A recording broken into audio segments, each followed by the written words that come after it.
bello romance de Lapurdi, país vasco-francés, que narra la trágica historia de una doncella y el capitán de un barco que arriba a la costa labortana. El capitán rapta a la muchacha, quien finalmente se suicida clavándose una espada en el pecho. Joli roman, où l'on raconte l'histoire d'une jeune fille et le capitaine d'un bateau qui arrive sur la côte de Labour.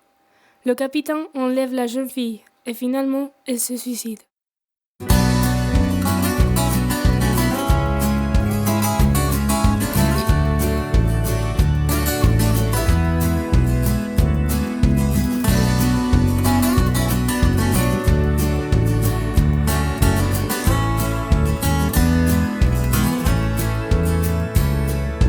Brodatzen ari nintzen, enesalan jarririk, aire bat entzun nuen, itxasoko aldetik,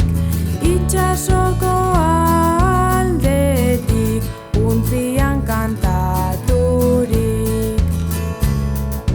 Jaun kapitan